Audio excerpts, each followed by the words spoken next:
For the last 6 months, you guys have been wondering what this TV was all about, and we finally got it here live in the studio. This is the new Hisense U8K. This TV has plenty of features that we all been looking for, up to 1500 nits of peak brightness, Dolby Vision, Dolby Atmos, and up to 144 gaming rates. So on this video, we're going to go ahead and get out of the box and get a first look, and then later on, I will compare it against some competitors and do a full review. So let's get right into it. Okay, so in the box, it comes with these feet, and they are made out of metal, as you can hear right there.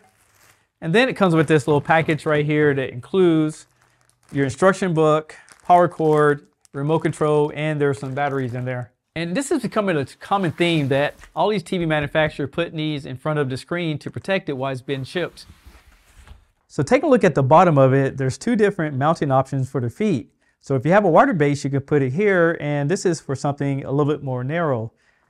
Here's the speaker on the TV, and total, this TV does have 50 watts, plus it has a subwoofer.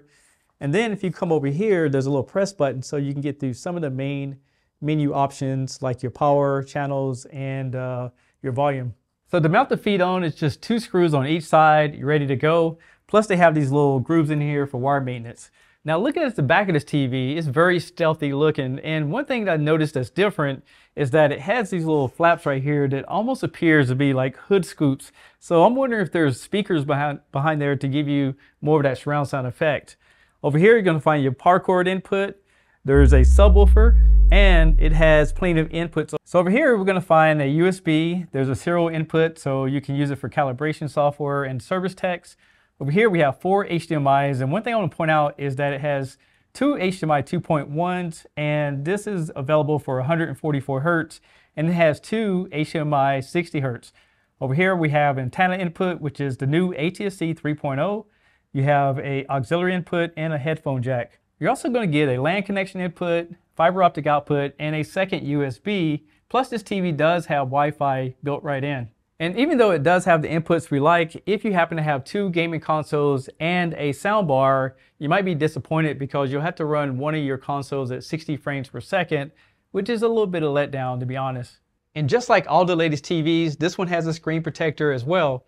You're going to see a yellow tab in the corner, and you just want to pull it like this.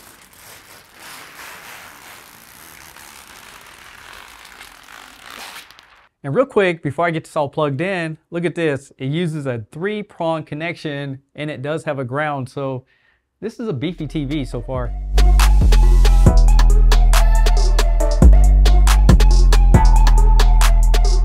So as I mentioned earlier, this is not a full review because I had a lot of filming to do, but I just want to give you guys some of the basic features that this TV have to offer. And I will tell you that it does have a fantastic picture. And I can't wait to get a little bit more deeper into some demos so I can look at it and give you guys the best response. But let's take a look at the design of it real quick. Now this TV does have this nice bezel on it. I really like the design on it. And it's got a little mesh right here in the center of it to make sure the TV looks square. And when I put this together, I decided to put the feet on the insides, and they're going to measure about 31.5 inches apart. So it'll fit most tables.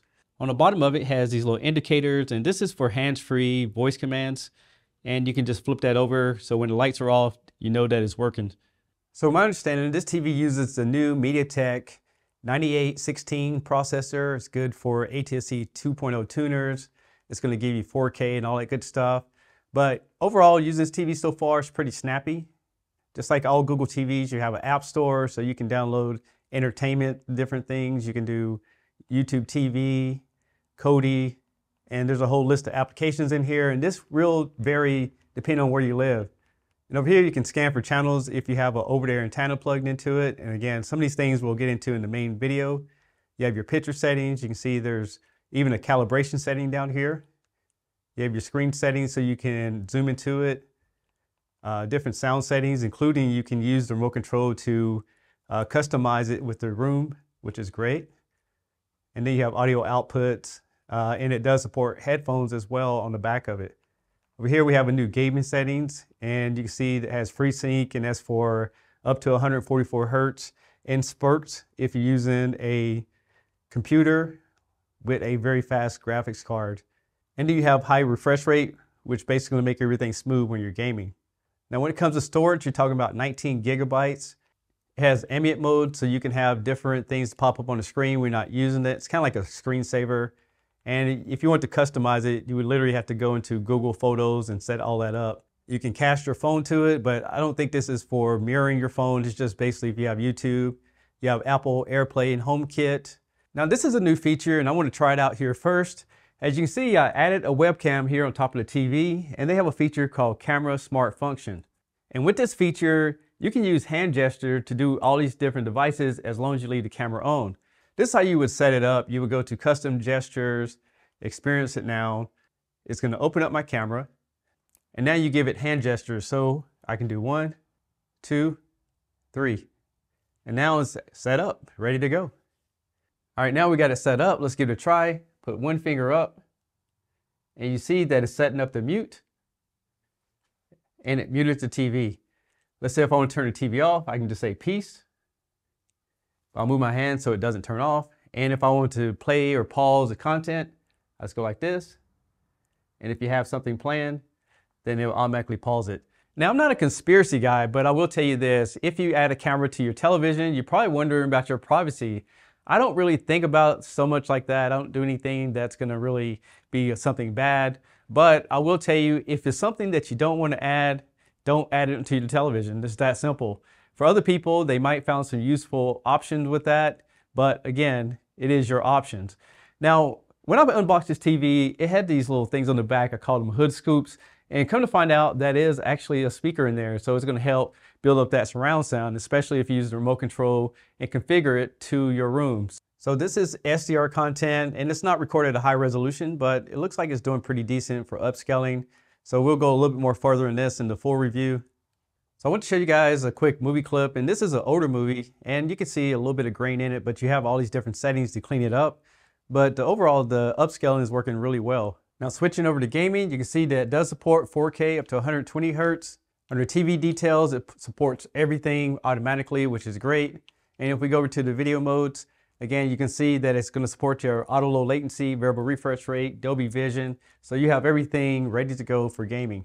Another feature I want to show you guys, if you press on the menu button on the remote control, you have this new gaming menu. And over here, you can do frame view, and that pops up this little frames up here. So while you're playing games, you can see what it's doing. You have darker details. You have FreeSync off and on over here in the corner. But as soon as I turned that on, you see these frames did drop, and then it came back up. You have brightness, you have refresh rate, and then you have a menu. And this will bring out that bottom menu so you can go through here and do all your different settings, which is a pretty cool feature. Another thing you want to do is that you have what they call HDMI format. And you can see down here that this TV will support 144 Hertz and 240 Hertz. So that'd be interesting if you have a PC that will do that. But the gaming console is going to max out 120 Hertz. Now gaming on it's buttery smooth. And one of the cool things I like about it is that it has an awesome sound. So if you have a TV like this, you definitely want to put it a little bit closer to the wall so that bass can reflect off the back end of the wall to give you that rumble. But yeah, this is what gaming looks like on it. I'm probably getting too fast here, so I think you guys will be happy with that. So here's my impression on this TV so far. They are coming in at a little bit more premium price, so I wish this was moved from an 8-bit with frame rate control to a 10-bit panel, so that might play a role in some of the colors, but I still have the U8H, and eventually I will get to filming them side by side so we can see the differences.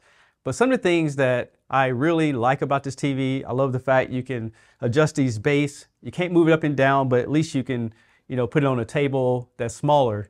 I love the fact they added those additional speakers on the back of it, so that's going to give you that better surround sound if you're the type of person who don't want to add a separate soundbar. The remote control actually has a light in it, and I will tell you, I love the new gaming menu because that can be a game changer to be able to see how you're playing and have a lot of controls over the gaming. But that's all I have for now. I got to get busy filming the full review for you guys, so if you haven't subscribed to the channel, go ahead and hit it right now so you'll be the first one notified when that video is released.